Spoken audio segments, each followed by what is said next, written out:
misalnya kelompok yang bisa dijual tercepat itu di kelompok aset lancar gitu ya. Misalnya persediaan gitu ya. Persediaan kita bisa misalnya jual harus jual berapa supaya nanti kita bisa membayar utangnya gitu ya.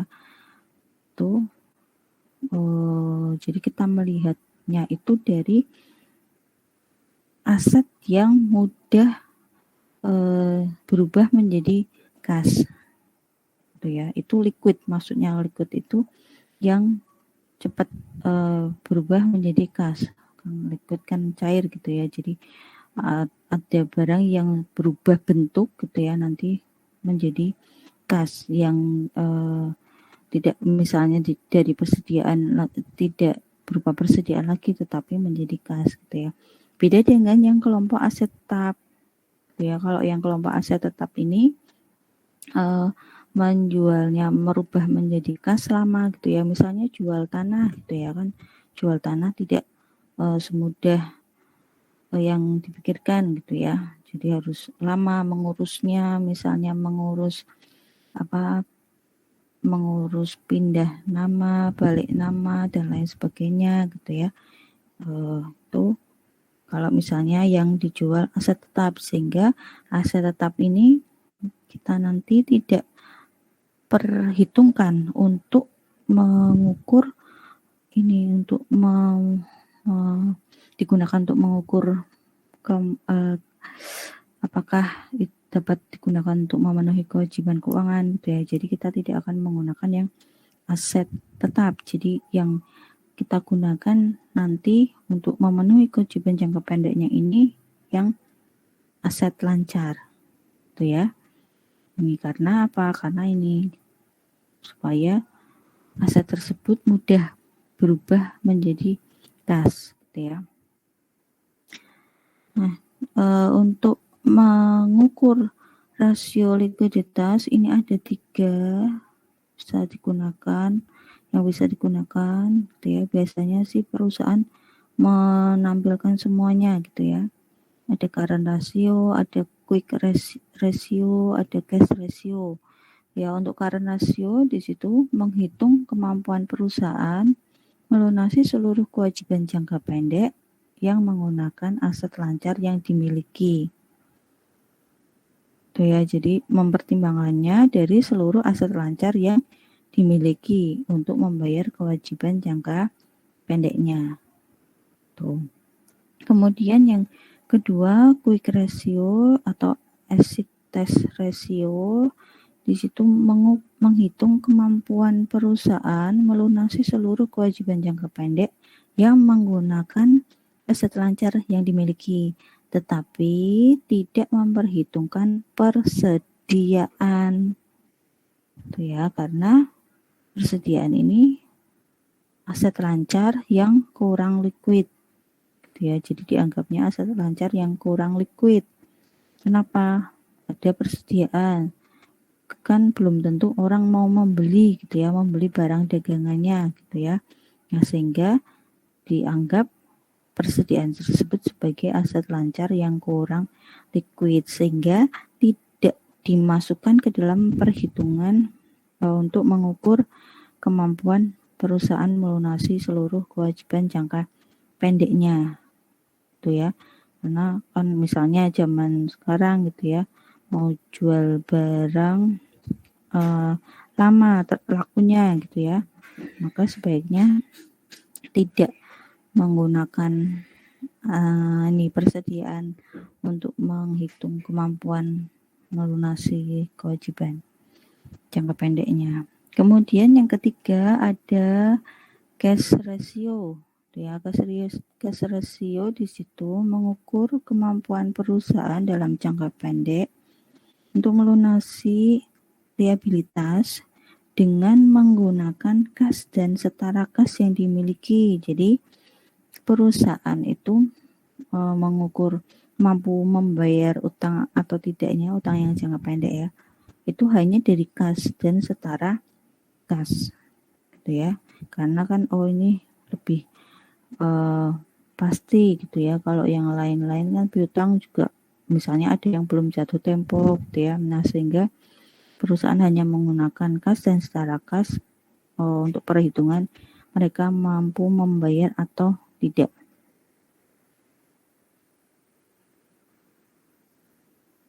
Yang berikutnya kita akan melihat ini rumusnya. Rumusnya itu untuk yang masing-masingnya bagaimana gitu ya. Kalau dari definisinya sebenarnya sudah mendeskripsikan dari rumus tersebut gitu ya.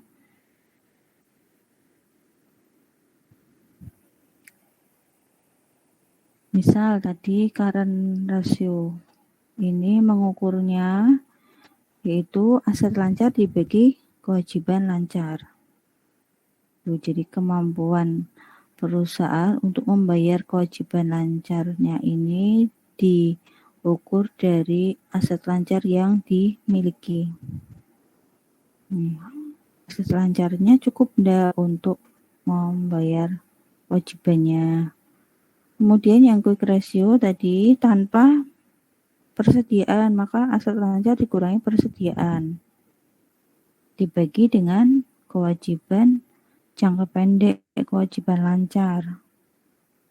Ini pembaginya semuanya kewajiban lancar karena tadi kemampuan mengukur kemampuan perusahaan untuk memenuhi kewajiban lancarnya atau kewajiban jangka pendek. Gitu ya. Terus yang cash ratio tadi kan dibayarnya hanya dengan kas dan setara kas gitu ya. Ini dibayarnya dengan kas dan setara kas. Itu rumusnya. Nah, ini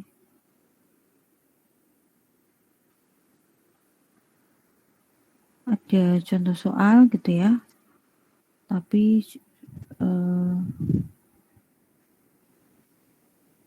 ini belum ada jawabannya. Nah, nanti kalian menjawab gitu ya. Berapa current rasionya, berapa quick rasionya, terus berapa cash rasionya.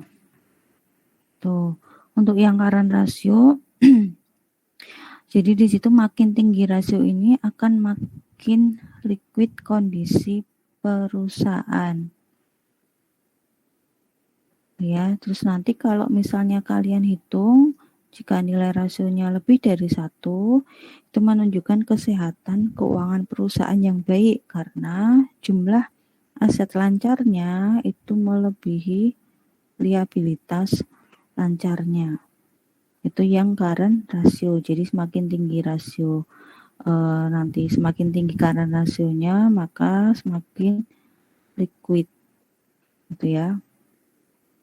Nah, artinya di situ kesehatan keuangan perusahaan baik karena jumlah asetnya melebihi liabilitas lancarnya. Ya, kalau misalnya nanti hasilnya kurang dari 1, maka nanti tinggal dijelaskan berapa kalinya aset lancar tersebut dapat memenuhi kewajiban lancarnya. Itu kalau hasilnya kurang dari 1.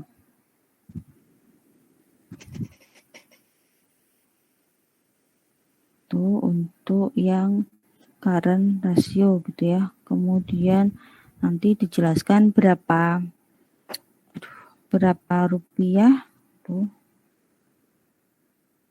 Misalnya nanti ketemunya misalnya 1 gitu ya. Jadi di situ kemampuan perusahaan untuk membayar utang lancarnya dengan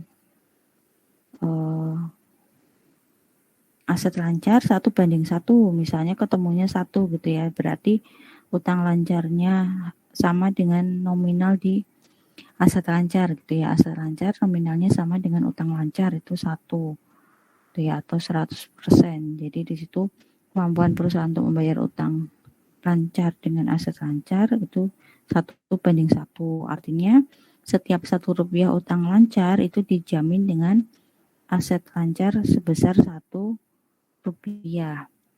Itu kalau yang current ratio. Kemudian kalau quick ratio di situ kan tadi tanpa memperhitungkan persediaan gitu ya.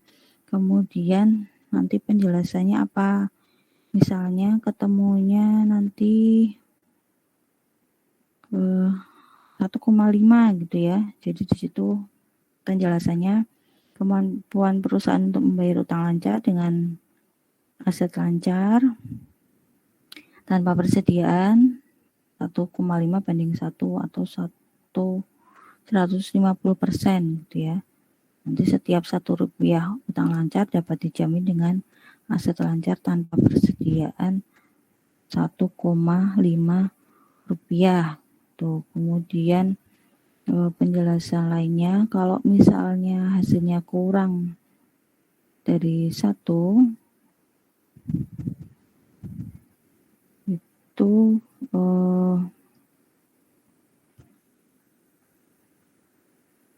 penjelasannya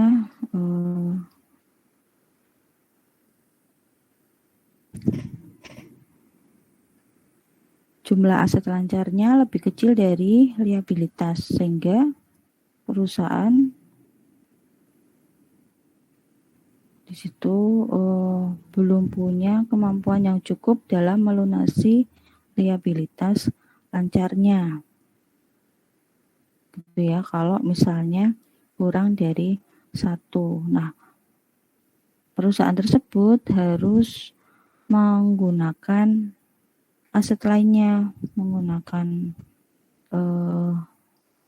persediaannya nanti untuk melunasi kewajiban lancar tersebut. Gitu ya, karena tadi tidak cukup kalau hanya dari aset lancar yang tanpa persediaan, gitu ya. Misalnya hasil ketemu rasionya misalnya kurang dari 1 gitu ya. Nah, itu menjelaskan belum cukup untuk memenuhi kewajibannya sehingga perlu aset lainnya untuk memenuhi kewajiban lancarnya. Gitu. Kemudian kalau di kas rasio gitu ya. Jadi di situ tadi kan hanya dengan kas dan setara kas, terus nanti hasilnya berapa gitu ya.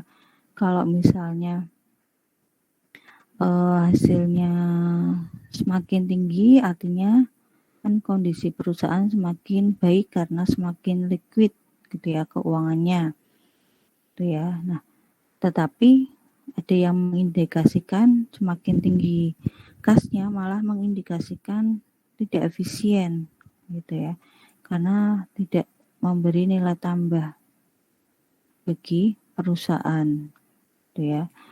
Tuh, jadi misalnya dia punya jadi ada kemampuan perusahaan untuk membayar tapi masih belum cukup,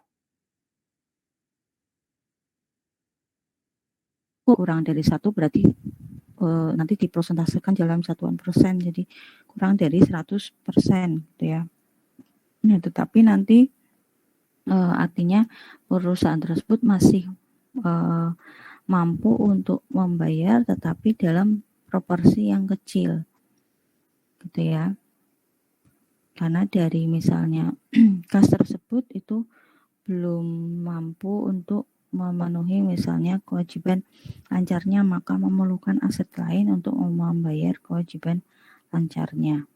Nah, kalau misalnya dari hasil ini ada yang sudah menghitung belum?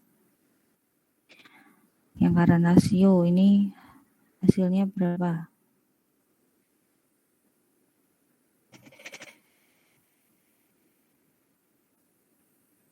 Yang mau menjawab?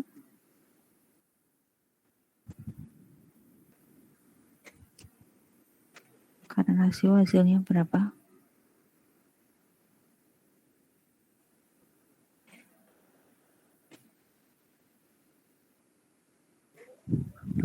Hasilnya 2, Bu.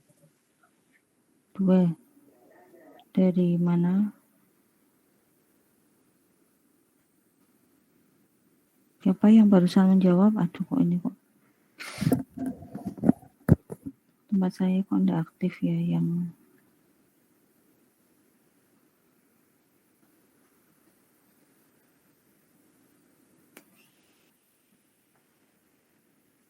siapa Mbak? Siapa yang barusan menjawab?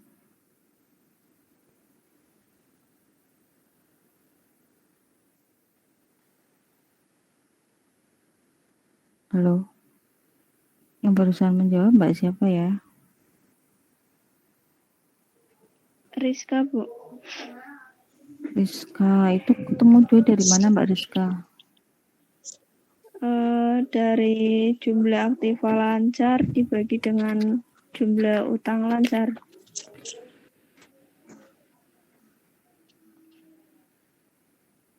Oke, jadi di situ utang lancarnya menjadi penyebut ya di bawah, karena liabilitasnya di bawah.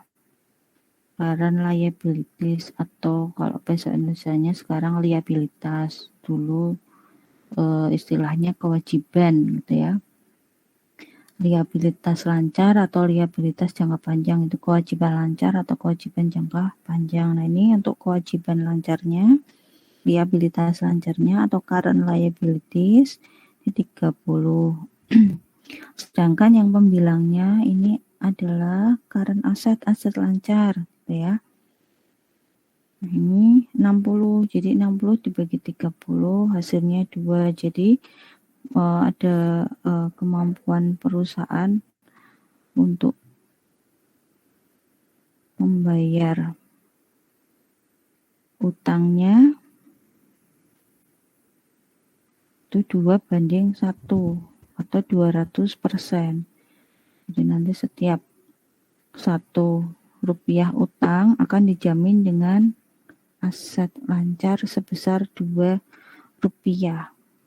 Ya, dan di situ hasilnya lebih dari 1, berarti rasio likuiditasnya tinggi. Jadi perusahaan itu punya kecukupan dana untuk melunasi kewajiban lancarnya gitu ya, kewajiban jangka pendeknya tuh. Nah, ada yang mengindikasikan lain di situ misalnya karena rasionya itu misalnya tinggi atau kemampuan perusahaan melunasi hutangnya itu tinggi dikarenakan bisa jadi perusahaan itu memiliki liabilitas yang rendah ya, sehingga pendanaan utamanya tidak berasal dari utang, tetapi bisa saja pendanaannya berasal dari ekuitas atau modal sendiri ya. Itu untuk penjelasan yang nanti bisa saja dikaitkan nanti likuiditas dengan solvabilitas gitu ya. Perusahaannya itu kebanyakan dananya itu dari mana gitu ya, dari utang atau dari modal sendiri gitu ya. Tuh, jadi kalau misalnya perusahaan itu mau menambah utang, ini masih bisa karena dia bisa membayar kewajiban lancarnya itu ya. Kalau mau utang lagi masih cukup gitu ya. Tuh, karena lebih dari 100% gitu ya. Aset lancarnya 2 kalinya dari utang. Tuh, kalau mau membayar nanti masih bisa. Tuh. Kemudian yang berikutnya quick ratio, yaitu aset lancar dikurangi persediaan dibagi kewajiban lancar. Tuh, ada yang sudah menghitung berapa?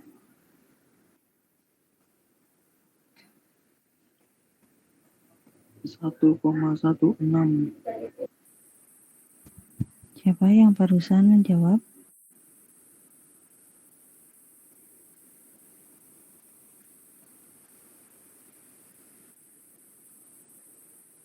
Sebentar ya, saya aktifkan yang otomatis dulu biar ada, kalau ada yang menjawab nanti terlihat.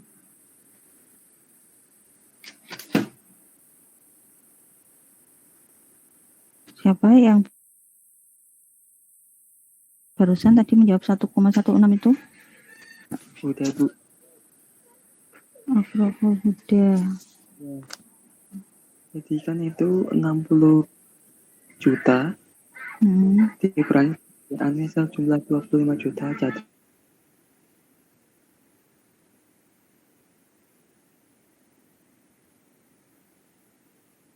ini kan itu 30 juta sehingga 35 juta dibagi 30 juta itu hasilnya 1,16. Jadi ketemu rasio apa ya, quick itu ada yang menuliskan rasio cepat gitu ya. Jadi situ kemampuan membayarnya cepat atau tidak gitu ya, dengan melihat yang aset mudah dicairkan. Itu maksudnya cepat itu asetnya yang paling mudah dicairkan di dalam diubah menjadi kas gitu ya. Nah, kalau persediaan kan lama, maka dikurangi persediaan, tadi hasilnya 1,16 ya, atau 116%. Artinya kemampuan perusahaan untuk membayar utang lancar dengan aset lancar tanpa persediaan sebesar 1,167 banding 1 atau 116,7%. Jadi nanti setiap Rp1 utang lancar dapat dijamin dengan aset lancar tanpa persediaan sebesar 1,67. Jadi perusahaan itu masih punya cukup kas untuk kas dan yang aset lancar lainnya gitu ya, kecuali persediaan ya, untuk memenuhi kewajiban lancarnya ya. Jadi di situ perusahaan tersebut masih mampu untuk melunasi kewajiban lancarnya tanpa menjual persediaan ya. Jadi mereka tidak perlu menjual persediaan, itu mereka masih mampu membayar tuh. Tapi kalau misalnya nanti angkanya ketemu tadi kurang dari 1, misalnya 0, berapa gitu ya, artinya ya perusahaan tersebut masih bisa membayar tetapi belum cukup gitu ya. Nah, nanti mungkin perlu menjual persediaannya tuh ya. Itu kalau hasilnya kurang dari 1, misalnya hanya 0, berapa gitu ya, 0, berapa berarti kan misalnya ketemunya 0,6, berarti ada 60% gitu ya. Jadi mereka masih mampu membayar kewajiban lancarnya 60%-nya gitu ya. Nah, nanti dianggap masih cukup mampu gitu ya, cukup mampu membayar utangnya misalnya di tahun tersebut gitu ya.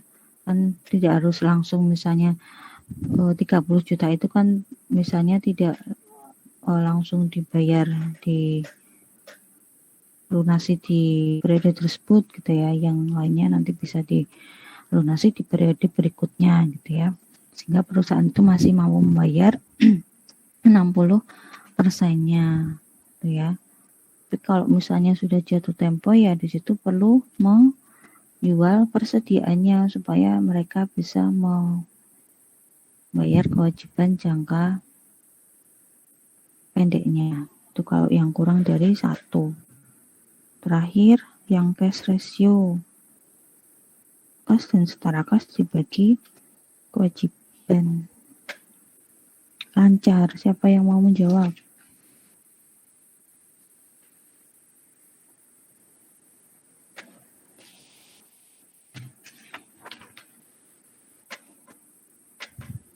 Ada yang mau menjawab?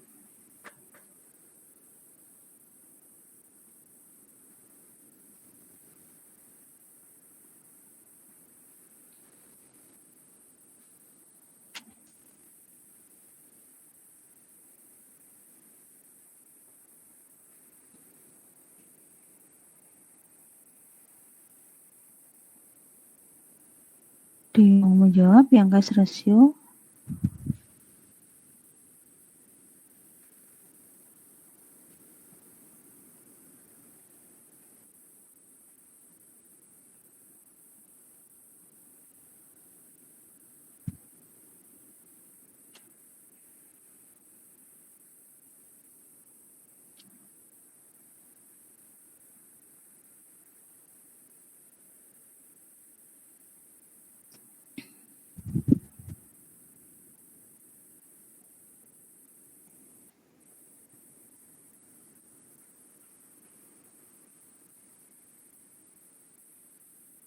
Ada yang mau jawab enggak?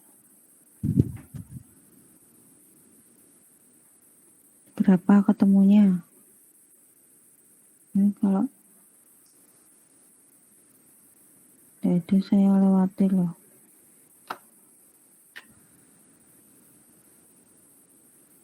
Jadi kalau semakin tinggi rasio likuiditas, semakin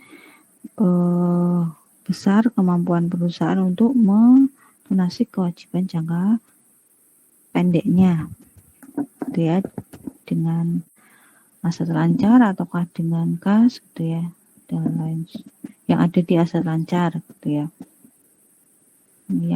yang sifatnya liquid, gitu ya, mudah berubah menjadi kas, maksudnya seperti itu.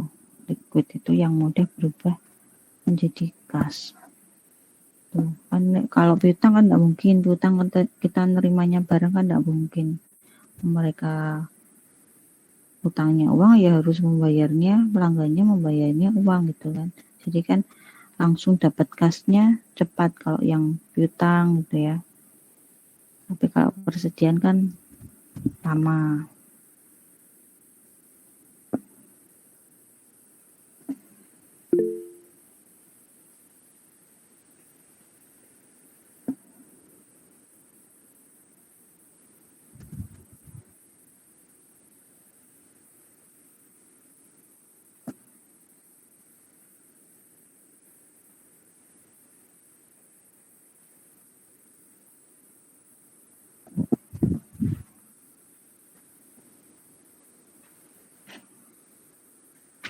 Gimana, ada yang mau menjawab enggak yang analisis rasio likuiditas yang ketiga dengan cash ratio? Enggak ada?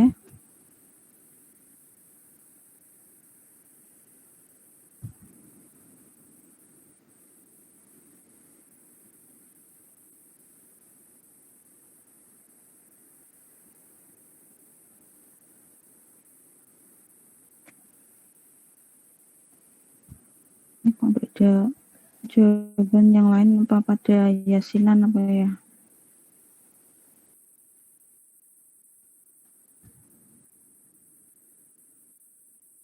Terus nanti malah ngumpulkannya nggak lengkap seadanya. Kalau ngumpulkannya nggak lengkap ya nilainya nggak maksimal gitu ya. Kalau di tugas-tugasnya nanti perlu diperhatikan, jangan asal mengumpulkan tapi yang lengkap gitu ya.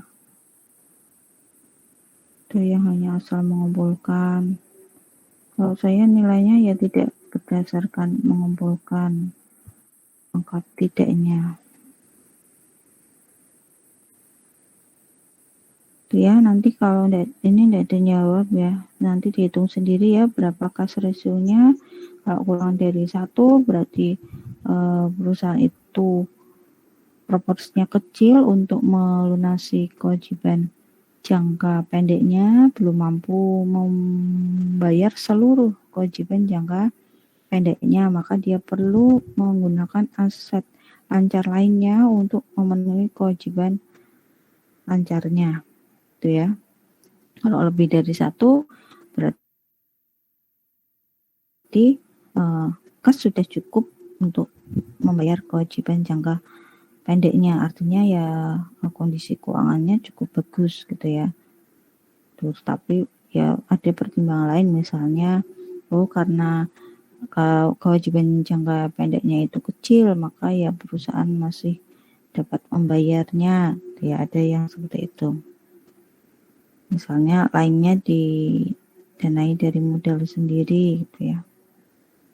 Itu berikutnya yang kedua, ini rasio solvabilitas. Jadi rasio-rasio keuangan ini sama seperti common size, sudah saya jelaskan, membandingkannya elemen laporan keuangan dibandingkan dengan elemen laporan keuangan di laporan keuangan yang berbeda gitu ya. Nah, ini membandingkannya antar item laporan keuangan, bukan membandingkannya sama-sama item tertentu di tahun yang berbeda gitu ya. Kalau membandingkan item tertentu di tahun yang berbeda itu metodenya horizontal, seperti year to year, analisis trend itu maksudnya horizontal. Sedangkan yang common size tadi membandingkan item laporan keuangan dengan item laporan keuangan lain pada periode yang sama, itu masuknya analisis vertikal. Nah, rasio keuangan ini sama seperti common size membandingkan item laporan keuangan yang satu dengan item laporan keuangan yang lain pada tahun yang sama. Makanya yang rasio keuangan ini masuk ke metodenya analisis vertikal, gitu ya. Sekarang kita bahas rasio yang berikutnya, rasio solvabilitas. Lihat dulu definisinya dan nanti cara mengukurnya dengan rumus apa aja gitu ya. Nah, rasio solvabilitas ini dapat melihat seberapa jauh aktiva perusahaan dibiayai oleh utang atau pihak luar dengan kemampuan perusahaan yang digambarkan oleh modal.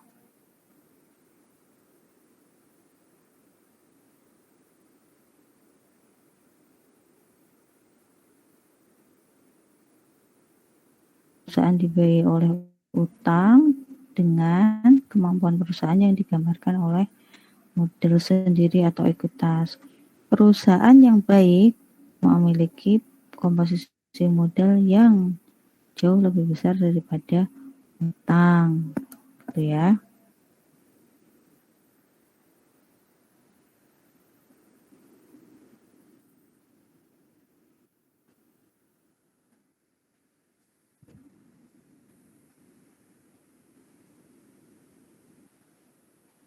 Nah, ini proksi untuk mengukur rasio solvabilitas atau ini disebut juga rasio leverage gitu ya, rasio utang gitu ya.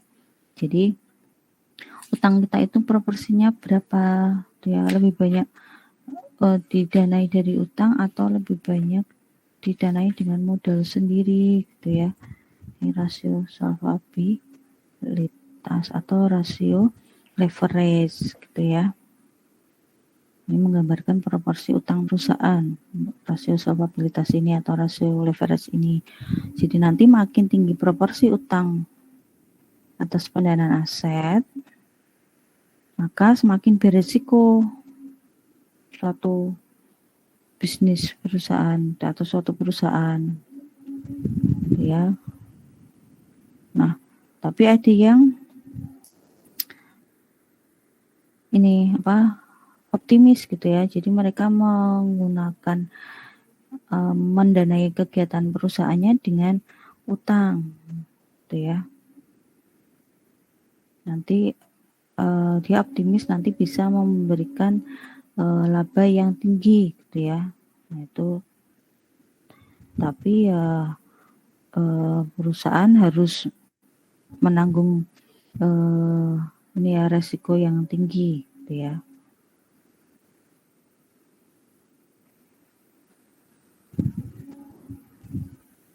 Itu untuk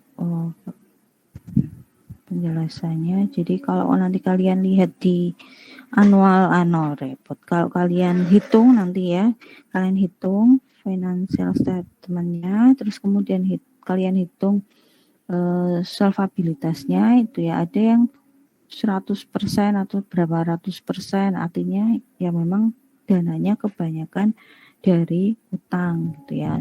Nah nanti juga ada yang mengaitkan, kalau misalnya dananya dari utang, kalau perusahaan itu masih tetap menghasilkan laba ya tidak apa-apa gitu ya. Tuh. Karena kalau penjelasannya di buku itu, ini malah semakin dewasa suatu bisnis, maka perusahaan akan cenderung nyaman memperoleh pendanaan dari utang daripada misalnya dia menerbitkan saham baru. Menerbitkan saham baru kan nanti pemegang sahamnya bertambah gitu ya. Terus nanti keluar biaya yang tinggi untuk misalnya ada perusahaan mengalami pertumbuhan gitu ya, terus kemudian kan si investor ini mau mendapatkan bagi hasil dari pertumbuhan tersebut gitu ya. Tuh. Maka mereka lebih baik ini misalnya mendanai operasi perusahaan, kegiatan operasionalnya dengan utang gitu ya. Tuh, nah cara mengukur ini tingginya proporsi utang atau tidak gitu ya. Ini bisa diukur dengan 5 proksi untuk mengukur ini tingginya proporsi utang gitu ya. Nanti proporsi utang tersebut dijamin dengan apa? Kalau rumus yang pertama itu DAR gitu ya. Jadi utangnya nanti dijamin dengan asetnya. Itu debt to asset ratio DAR gitu ya. Atau yang kedua proksinya diukur dengan DER, yaitu debt to equity ratio. Ini nanti apa gitu ya. Jadi utangnya nanti dibandingkan dengan equity-nya gitu ya. Utangnya bandingkan asetnya, terus utangnya bandingkan dengan ekuitasnya, modalnya. Tuh, nanti proporsinya lebih banyak mana. Berikutnya ini ada long term debt, utang jangka panjang gitu ya. Nanti utang jangka panjangnya itu tinggi atau tidak. Kalau semakin tinggi semakin berisiko. Gitu ya, karena kan perusahaan nanti harus ini ada kewajiban membayar gitu ya. Kalau tidak tadi terus diukur dengan misalnya yang likuiditas gitu ya. Misalnya utangnya tinggi, terus rasio likuiditasnya bagaimana? Apakah perusahaan itu bisa membayar kewajibannya gitu ya atau tidak gitu ya. Berikutnya yang keempat, ini ada proksi yang lainnya yaitu times interest earn ratio. Jadi itu rasio bunga gitu ya, beban bunga terhadap labanya gitu ya. Kemudian cash coverage nanti melihat siapa kok baru gabung.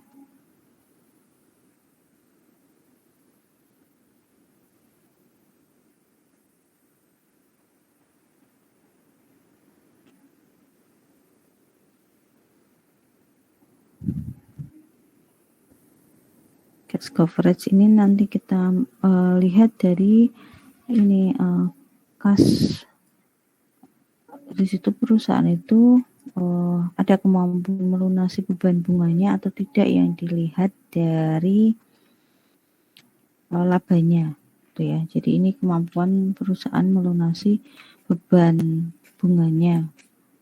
Itu kalau cash coverage yang times interest juga sama. Jadi kemampuan laba perusahaan untuk membayar beban bunganya. Ya, tapi kalau yang dua tadi mengukur seberapa tinggi proporsi utangnya, yang DER sama DER. Tidak ada DER gitu ya. Tuh, nah sekarang kita lihat satu-satu.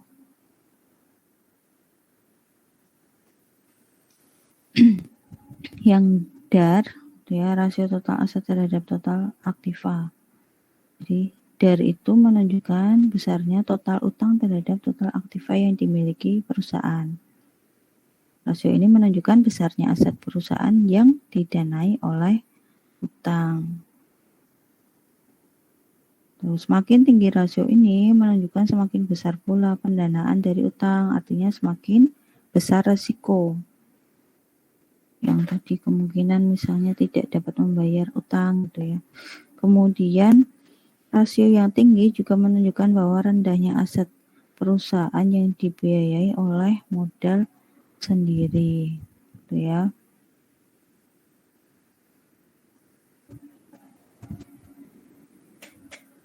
Berikutnya kalau di likuiditas itu tadi kemampuan perusahaan untuk membayar kewajiban jangka pendeknya, tetapi kalau yang solvabilitas ini nanti kemampuan membayar kewajiban yang jangka panjang karena ini beban bunga gitu ya, atau di situ membayar beban bunganya, efek dari kewajiban jangka panjang biasanya kan ada beban bunganya.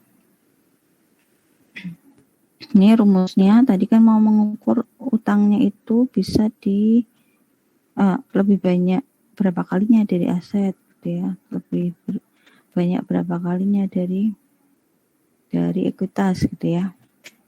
Nah ini rumusnya, maka yang atasnya itu total liabilitas. Kalau tadi kan yang di rasio likuiditas itu yang bawah yang liabilitas gitu ya, tapi yang liabilitas lancar atau current. Nah, sedangkan yang rasio solvabilitas ini liabilitasnya yang di atas, tapi total.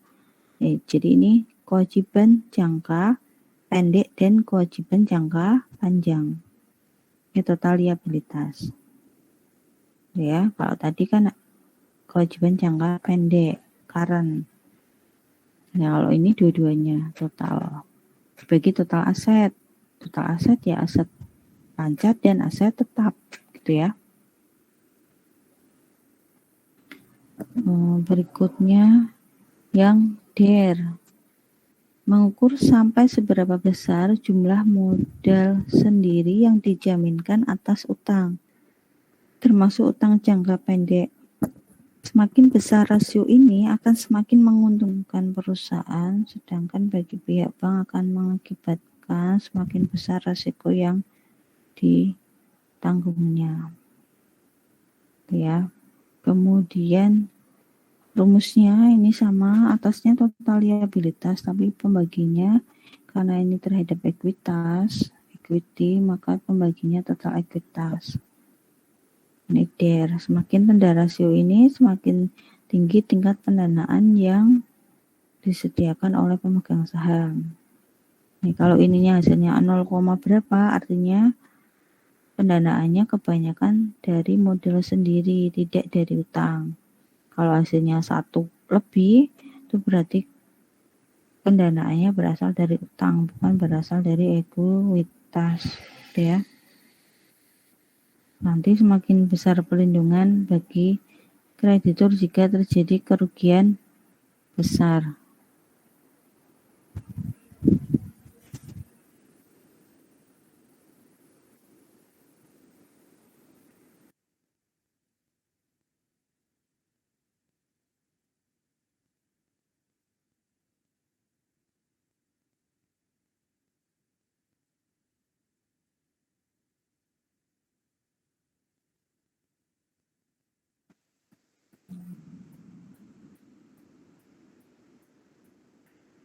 Oke, saya lanjutkan yang ketiga. Ini ada 5 berarti ya, masih 2, kurang 3 lagi. Ini long term debt, jadi mengukur kemampuan perusahaan dalam melunasi liabilitas jangka panjang.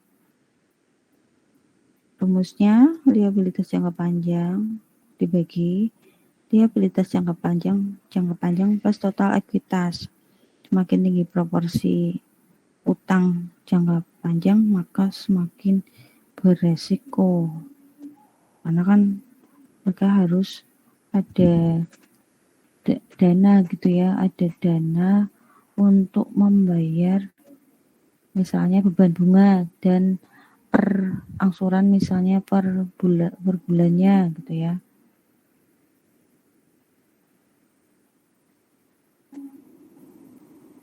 Jadi semakin rendah semakin baik gitu ya kalau yang long term debt.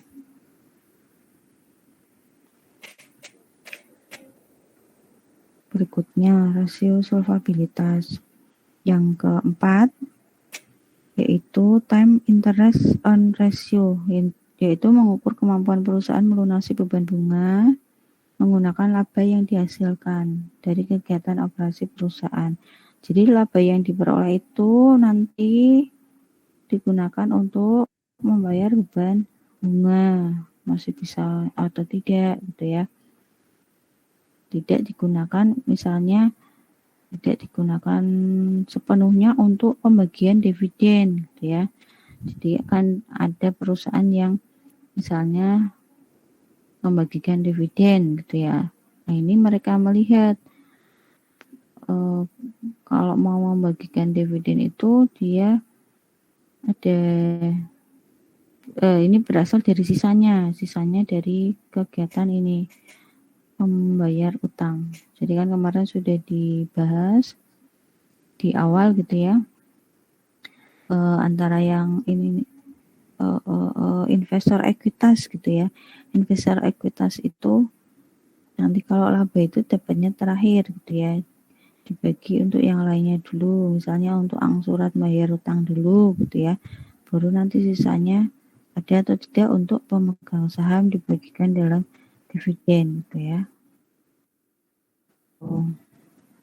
Nah, semakin tinggi rasio ini, maka semakin tinggi pula kemampuan laba melunasi beban bunga yang timbul akibat liabilitas perusahaan. Nah, ini semakin baik ya, karena labanya cukup untuk membayar beban bunga. Tuh, kalau misalnya kurang dari 1 atau malah minus, berarti ya perusahaan tidak ini punya kemampuan untuk melunasi beban bunganya gitu ya, hasilnya negatif.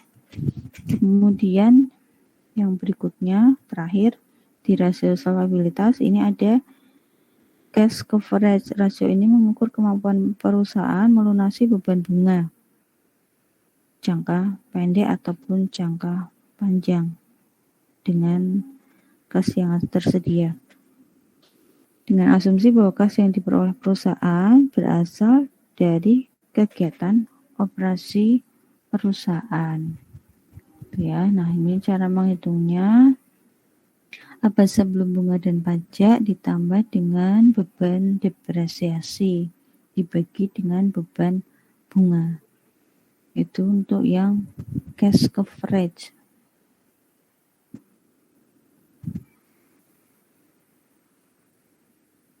Kalau semakin tinggi semakin baik karena perusahaan mampu melunasi beban bunga dari kewajiban jangka pendek dan jangka panjang.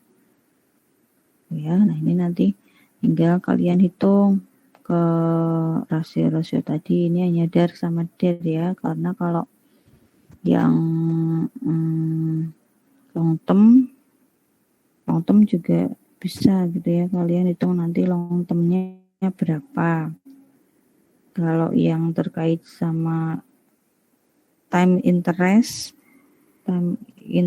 on, dan yang terakhir tadi cash coverage gitu ya, ini kalau tidak ada datanya ya susah gitu ya.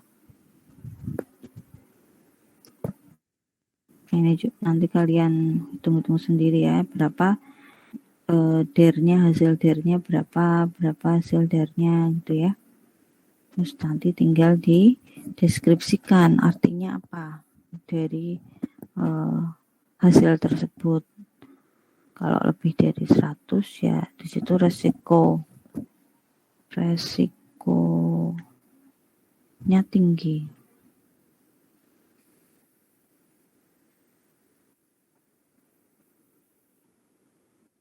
Misalnya hasilnya 1 gitu ya. Jadi situ setiap 1 rupiah total utang itu dijamin dengan apa, misalnya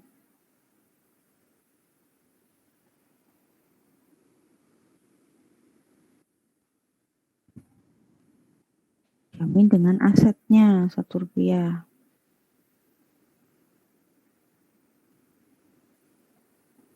Tuh, kemudian kalau yang DER misalnya hasilnya misalnya 1, maka untuk setiap 1 rupiah yang diberikan kepada pemegang saham, ini kreditur memberikan 1 rupiah pendanaan atau utang. Itu ya. Itu untuk yang DER sama DAR. Kalau DAR itu misalnya ketemunya 100% ya artinya aset perusahaan didanainya oleh utang 100%, tidak berasal dari pemegang saham gitu ya. Itu kalau hasilnya 1 atau 100% untuk yang DAR gitu ya. Artinya asetnya didanainya dari utang semuanya. Tuh. Kemudian yang rasio yang ketiga adalah rasio profitabilitas. Ya, ini terkaitnya sama investor. Kalau tadi dua tadi terkaitnya dengan kreditor, manajemen termasuk manajemen resiko ya. Jadi perusahaan itu mampu membayar utangnya atau tidak, itu utang masuk resiko gitu ya. Leverage itu masuk resiko ya. Kemudian kalau ini kaitannya dengan investor, ini ada rasio profitabilitas gitu ya, untuk mengukur kemampuan perusahaan dalam menghasilkan laba dan mengukur tingkat pengembalian atas investasi yang dilakukan. Tuh.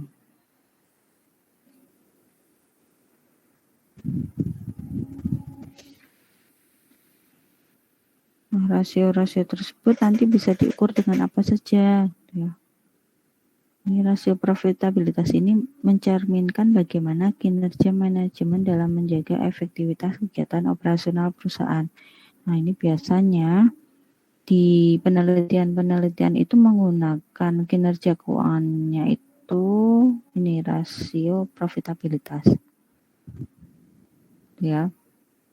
Jadi variabel Y-nya itu adalah kinerja keuangan gitu ya. Nah, ini nanti mereka menggunakannya rasio profitabilitas.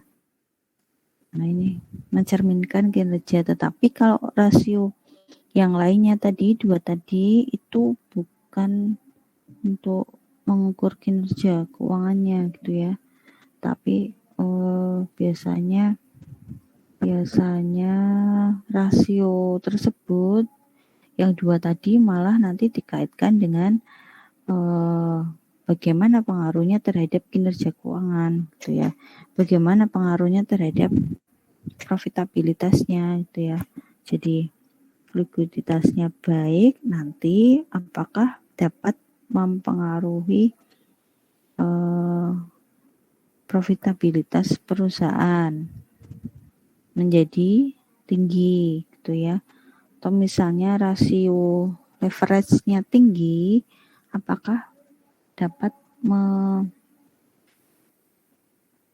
meningkatkan kinerja perusahaan, nanti ROA-nya bisa tinggi gitu ya. Kalau yang ini perilaku optimis gitu ya, maka mereka berasumsi bahwa mereka bisa membayar utangnya gitu ya, sehingga harapannya kinerjanya meningkat, rasio profitabilitasnya meningkat. Jadi utang terhadap kinerja bukannya negatif, tetapi malah positif, karena dengan utang ternyata bisa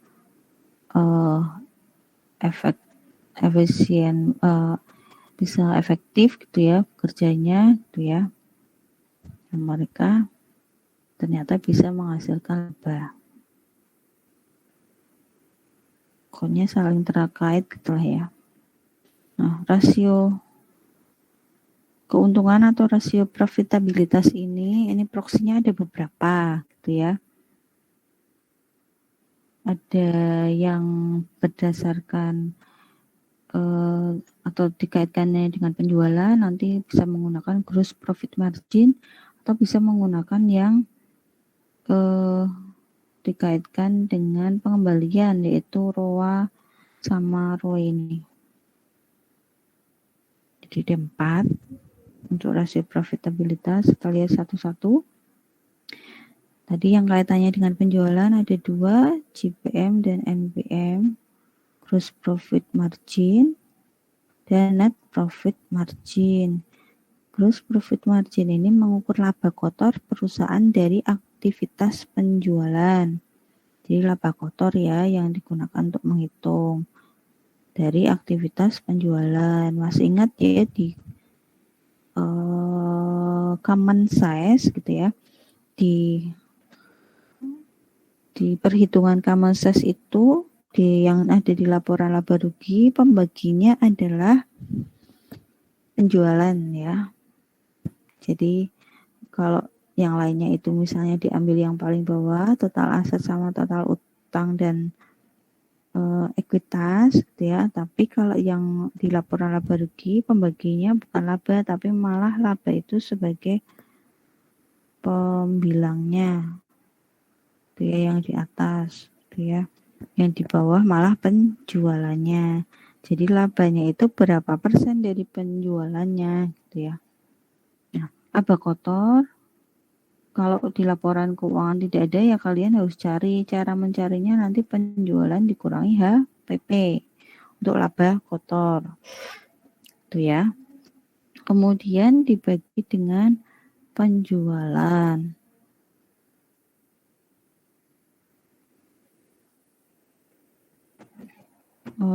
Ini masih bisa mendengar suara saya apa tidak ya? Masih bisa, Bu. Masih ya, takutnya internet di rumah saya trouble. Baik, saya lanjutkan. Ini laba kotor itu penjualan dikurangi HPP. Kalau di financial statement-nya nggak ada, tapi biasanya ya ada ya. Nggak mungkin langsung muncul laba kotor gitu ya. Tuh. Kemudian yang kedua, NPM, net profit margin, itu digunakan untuk menunjukkan keuntungan neto atau laba bersih dari setiap penjualan. Semakin besar angka yang didapat menunjukkan kinerjanya semakin baik. Semakin tinggi, semakin besar ya. Terus semakin tinggi.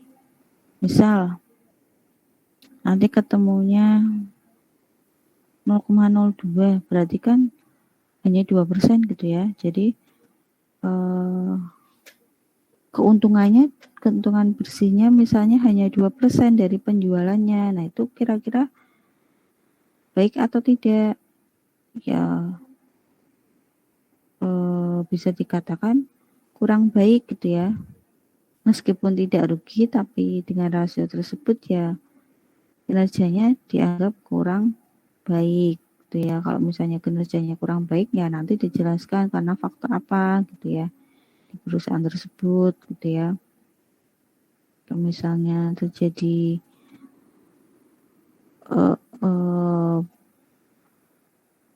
pengeluaran yang tinggi gitu ya ketika proses produksi gitu ya, atau misalnya karena penjualannya memang turun gitu ya. Terus kalau penjualannya sedikit tapi biaya produksinya banyak, biaya-biaya yang dikeluarkan banyak kan nanti labanya sedikit gitu ya. Ini penjualannya sedikit maka labanya juga sedikit gitu ya. Ini bisa jadi gitu ya. Makanya nanti tinggal dilihat berapa persen. Meskipun tidak rugi ya dikatakan masih memperoleh laba sekian persen gitu ya. Meskipun hanya kecil gitu ya. Itu dijelaskannya seperti itu. Kalau misalnya rumusnya di sini kok laba bersih tapi punya saya kok di financial statement-nya kok rugi, ya dimasukkan aja rugi. Ada penjualan gitu ya. Artinya berarti perusahaan rugi berapa persen dari penjualannya gitu ya. Tuh, nanti mungkin kalian menemui ada laporan financial statement-nya di laporan keuangan tersebut itu ada yang hasilnya negatif itu rugi. Gitu ya. Tuh, banyak atau tidak nanti di tahun ini tahun pandemi gitu ya. Kalau 2020 mungkin masih bagus gitu ya. Karena kan dulu pandeminya di Maret gitu ya, mungkin masih bisa. Tapi kalau 2001 ini bagaimana? Nah, nanti kita lihat laporannya ya di tahun depan gitu ya, tidak bisa kita lihat laporannya di tahun ini gitu ya. Nanti kita lihat, atau misalnya membandingkan nanti selama pandemi tahun 2020-2021 gitu ya, nanti bagaimana pertumbuhannya gitu ya, nanti bisa dijadikan penelitian. Tuh, mungkin pas ya nanti kalau kalian tahun depan kan pas kalian semester 7 gitu ya, bisa ambil skripsi dengan judul misalnya terkait kinerja keuangan gitu ya. Kalau yang hanya misalnya melihat kinerja keuangan melihat kinerja keuangan misalnya mau menganalisis ya hanya bisanya yang tahun lalu, karena yang diaplikasikan misalnya baru yang tahun lalu gitu ya, tahun 2020. Kemudian jadi ini semakin tinggi semakin baik ya kinerjanya. Berikutnya kalau yang profitabilitas kaitannya dengan investasi, pembelian investasi. Ini sebenarnya ada 3 gitu ya, tapi ini beberapa buku 2, tapi ada 3 yang menuliskan ada 3 gitu ya. Satu lagi itu ROI itu ya, ada ROA, ada ROE, ada ROI. Kalau ROA itu digunakan mengukur kemampuan perusahaan dengan keseluruhan dana yang telah ditanamkan pada aktiva untuk operasional perusahaan dalam memperoleh keuntungan. Nah, rasio ini menunjukkan produktivitas dari seluruh dana perusahaan. Nah, rumus ROA laba bersih setelah pajak dibagi total aset dikali 100%. Nah, kalau ROE itu dibaginya total ekuitas. Kalau yang atas ROA, return on asset dibaginya total aset. Kalau return on equity dibaginya total equity, ekuitas.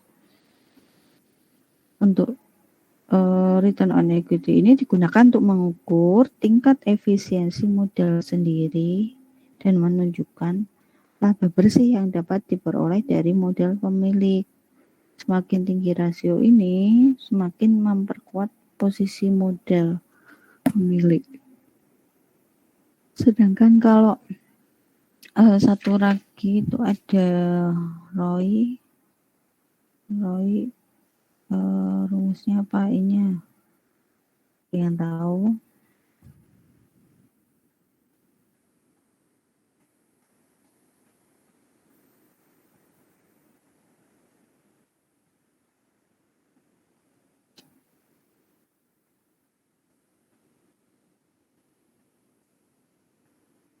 Nanti dicari ya ROI itu rumusnya apa gitu ya. Kemudian yang berikutnya di situ hanya ini ya.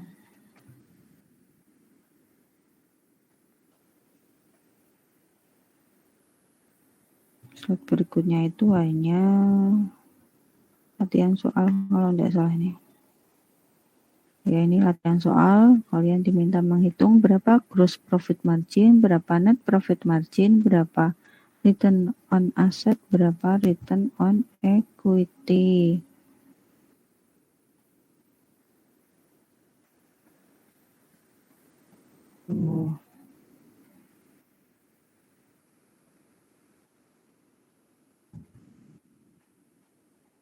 Yang ditanyakan untuk 3 rasio tersebut,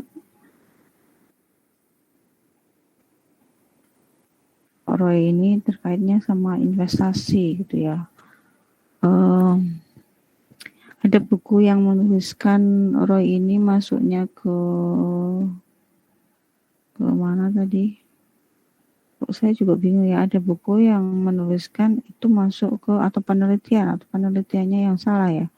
Jadi memasukkan ROI itu kalau di buku bukan ke profitabilitas, tapi malah ROI itu terkaitnya nanti dengan pengembangan, gitu ya. Jadi ketika mau investasi, gitu ya, nanti berapa labanya yang diperoleh dari investasi, gitu ya. Ada yang memasukkan ke rasio pengembangan, jadi laba bersih terhadap biaya investasinya, itu ROI, itu ya. Meskipun terteranya return on investment, kan tadi ada return gitu ya. Nah ini tapi yang pengembalian dari kita yang investasi gitu ya. Kalau yang sebelumnya kan return on equity itu dari orang yang berinvestasi ke kita itu ya, atau bisa dari modal sendiri lah ya. Ya, tetapi kalau return on investment itu hanya untuk pengembangan. Jadi dengan kita melakukan pengembangan, menambah atau perluasan usaha, misalnya menambah aset untuk perluasan usaha gitu ya. Dan nanti apakah memperoleh laba gitu ya. Memperoleh laba berapa persen gitu. ROI kalau belajar apa ya? Belajar di ini, belajar penganggaran gitu ya. Nanti ini kalian udah belajar penganggaran ya, jadi di mata kuliah penganggaran itu kita bisa melihat untuk kepastian perusahaan itu bisa berkembang atau tidak, itu kita bisa mengukurnya dengan ROI ya. Jadi ada penelitian itu malah dihitungnya dengan ROI, padahal ROI itu masuknya ke rasio pengembangan. Kan tadi di slide sebelumnya kan nanti ada rasio pertumbuhan, ada rasio pengembangan ya. Jadi selain ada rasio 3 yang kita sudah pelajari ini ada 3, terus nanti setelah ini nanti ada 2. Nah selain itu ada nih rasio pengembangan, rasio pertumbuhan. Kalau rasio pertumbuhan misalnya menghitung dari dividen payout ratio, DPR gitu ya. Kemudian kalau yang rasio pengembangan itu bisa dengan ROI gitu ya. ROI gitu ya. Return on investment. Tuh. Ini nanti bisa kalian hitung sendiri ya, atau jadi PR aja ya ini ya. Jadi PR yang rasio solvabilitas sama rasio profitabilitas. Solvabilitas tadi ini kalian nanti hitung berapa hasilnya ya, hitung berapa hasilnya terus dijelaskan. Ini nanti slide ke berapa itu, slide 15.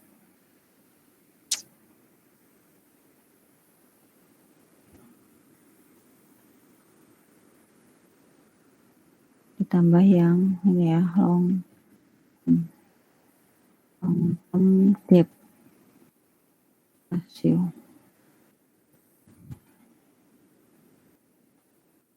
Ini tugasnya nanti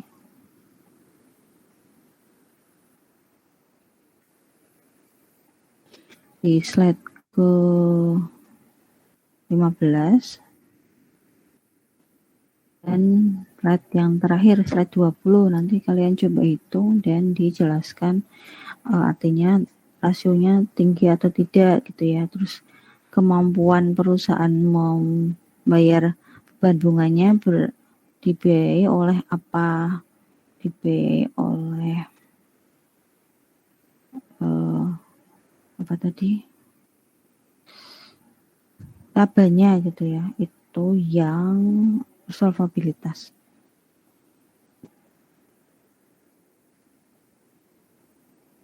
Tuh untuk yang rasio 3 ini ada yang ditanyakan? Kalau tidak ada, saya lanjutkan rasio yang berikutnya, yaitu rasio rasio aktivitas dan rasio pasar.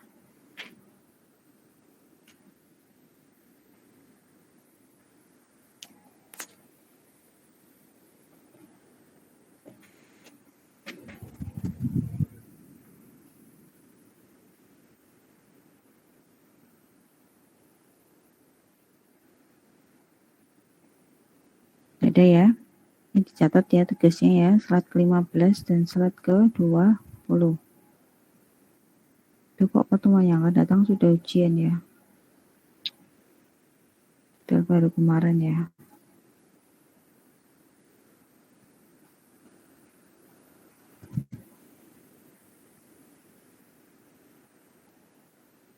Ini kalau tidak ada, saya lanjutkan. Mudah-mudahan cukup ya, 30 menit terakhir. Bentar, saya mau meng-share sesi kedua dan PowerPoint-nya.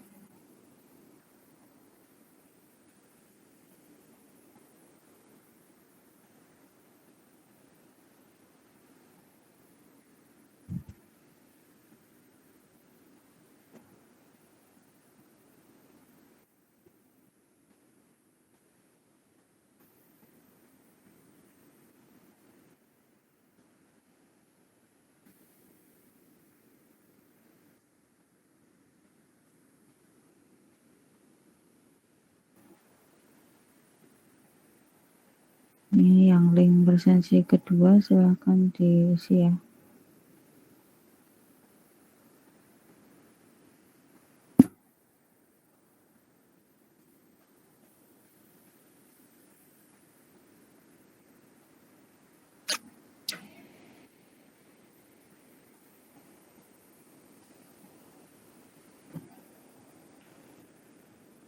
Oke, di bab yang selanjutnya, bab kelima, ini masih membahas mengenai rasio keuangan. Yang keempat adalah rasio aktivitas, terus yang kelima rasio pasar. Ini yang dibahas dua ini, nanti mempelajari definisinya dan proksi untuk mengukur rasio aktivitas itu bisa dengan apa saja. Nah tadi ya, ini perusahaan itu bisa mencantumkan semuanya biasanya. Tapi kalau di penelitian kita tidak perlu menggunakan semuanya, kita hanya mengukur aktivitas perusahaan itu efektif atau tidak. Itu misalnya kita menggunakan salah satunya. Itu ya. Yang pertama ini rasio aktivitas terlebih dahulu. Rasio ini menunjukkan seberapa cepat perusahaan menghasilkan kas. Ditunjukkan dengan seberapa cepat beberapa akun dikonversi menjadi kas. Nah, rasio ini disebut juga rasio efisiensi karena digunakan untuk mengukur efisiensi perusahaan dalam memanfaatkan sumber daya atau aktiva yang dimiliki. Sumber dayanya yang dimiliki ya ini ya persediaan yang akan dijual, maka ini kaitannya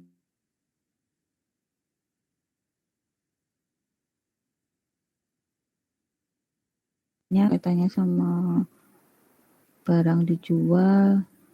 Terus misalnya kalau perusahaan manufaktur berarti ada memproduksi barangnya, kemudian selain itu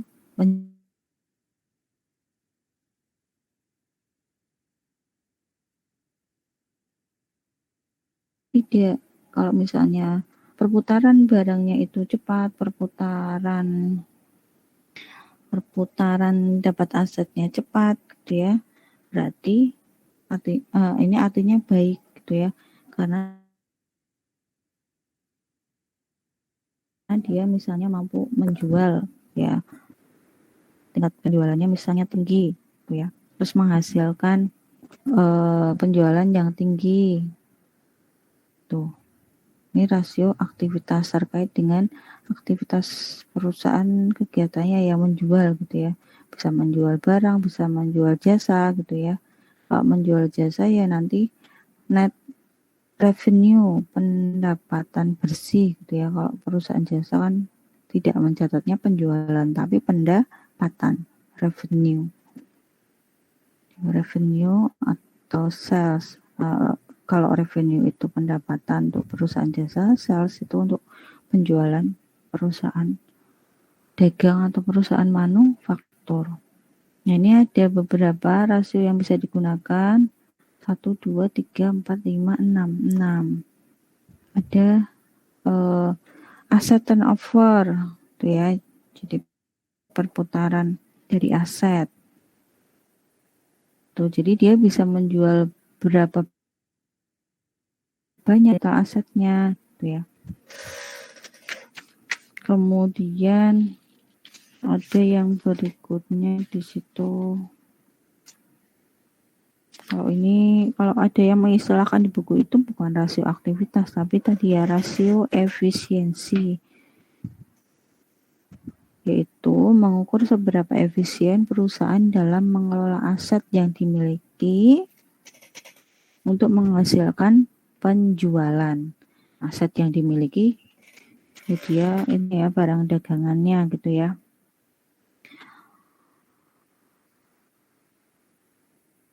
Oke, kemudian yang berikutnya ada di situ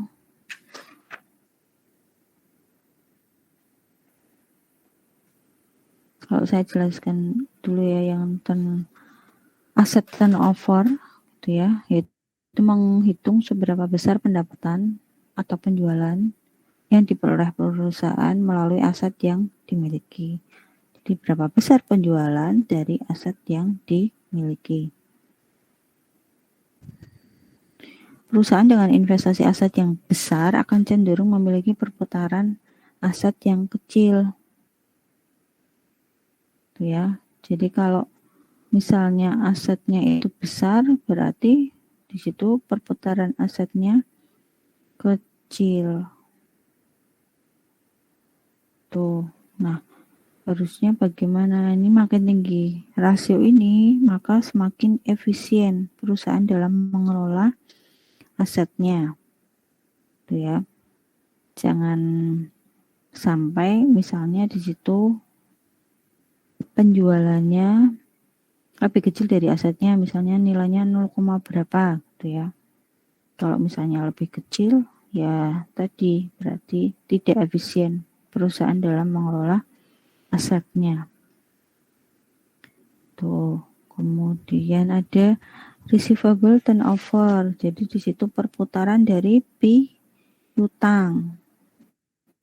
Seberapa besar proporsi piutang dalam penjualannya gitu ya.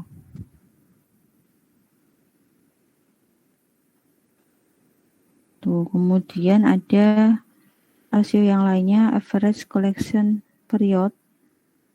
Jadi ini sebenarnya rumusnya itu 360 dibagi receivable turnover. Tapi receivable turnover itu kan tadi rumusnya net credit sales dibagi average receivable, rata piutang rata-ratanya gitu ya. Ini maka dibalik piutangnya dikali 360 hari dibagi net credit sales, penjualan kredit bersih. Ini berapa hari piutang itu dibayar gitu ya. Tuh. Nanti kita lihat satu-satu ya. Kemudian ini rumusnya dulu. Kemudian yang berikutnya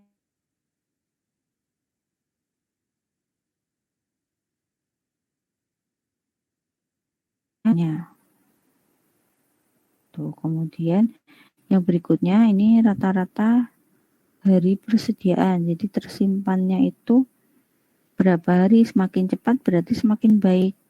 Karena kan persediaannya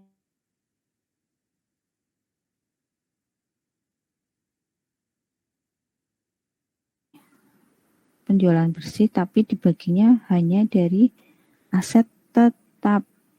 Kalau tadi yang atas ini dari total aset.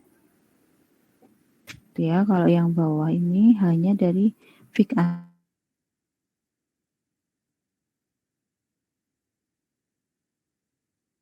aset tetapnya. Kita lihat satu-satu. Kalau tadi rumusnya ini ya. Kemudian kita lihat satu-satu. Tadi total asset turnover itu mengukur kemampuan aset atau aktiva dalam menciptakan atau menghasilkan penjualan.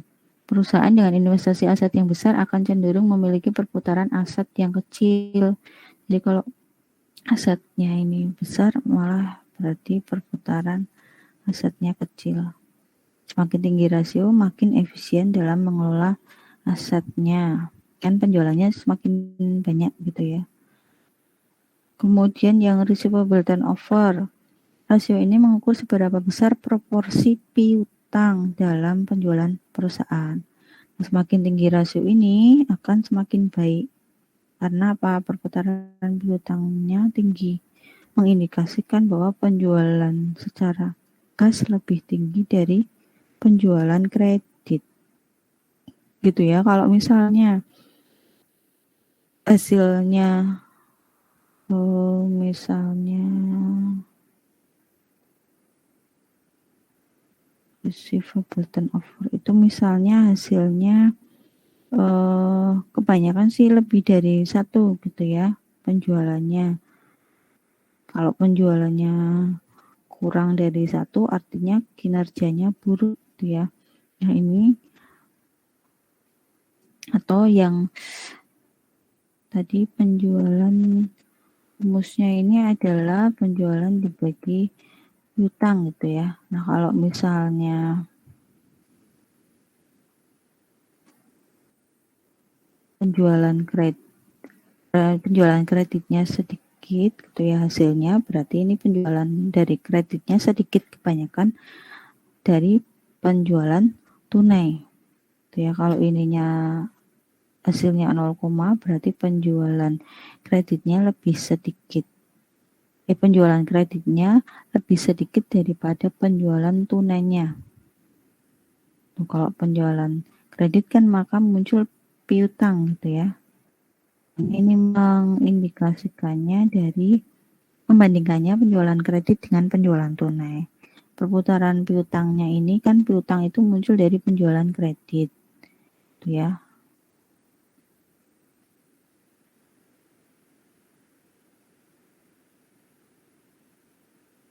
Kemudian yang lainnya ini adalah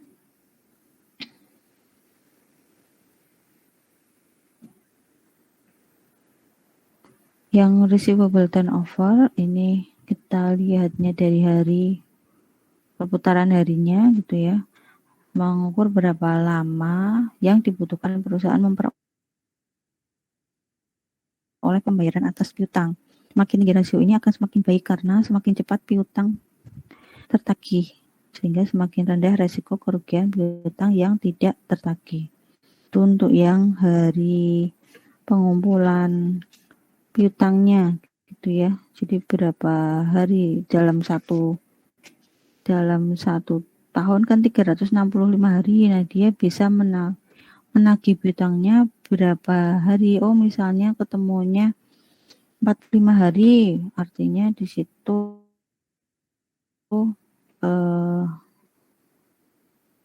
perusahaan tersebut memerlukan waktu yang cukup lama dalam menagih piutang. Kalau misalnya ketemunya misalnya 2, berarti kan hanya 2 hari. Perusahaan di situ memiliki pengelolaan piutang yang baik karena memerlukan waktu hanya 2 hari untuk memperoleh pelunasan piutang gitu ya. Itu terkaitnya semakin tinggi rasionya ya, maka akan semakin baik tuh. Kemudian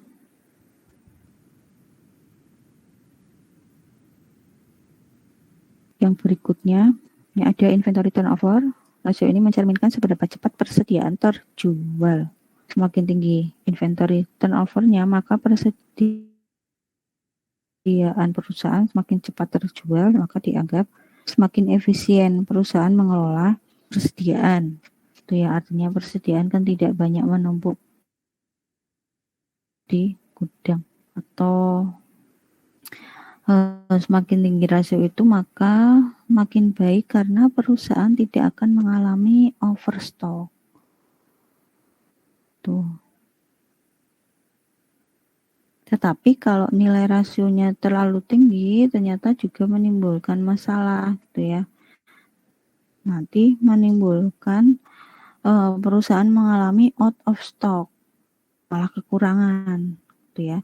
Nah, kalau dia tidak mengatur berapa harus produksi, maka ya nanti akan out of stock tadi, tidak ada barangnya. Ada permintaan tapi tidak ada barangnya. Jadi juga tidak terlalu baik kalau persediaannya terlalu cepat terjual gitu ya. Jadi nanti misalnya hasilnya 2 gitu ya.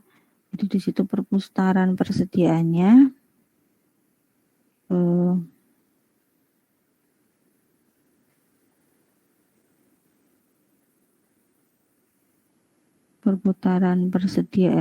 itu misalnya tidak cepat laku terjual gitu ya. Itu kalau misalnya hasilnya misalnya 2, tapi kok hasilnya misalnya sampai 10 kali gitu ya, maka disitu kategorinya produknya cepat laku dijual ya, karena tadi rumusnya HPP dibagi persediaan. HPP itu kan produk yang terjual gitu ya. Produk yang terjual lebih nanti produk yang terjualnya banyak atau tidak dibandingkan dengan persediaannya gitu ya. Tuh. Kemudian yang berikutnya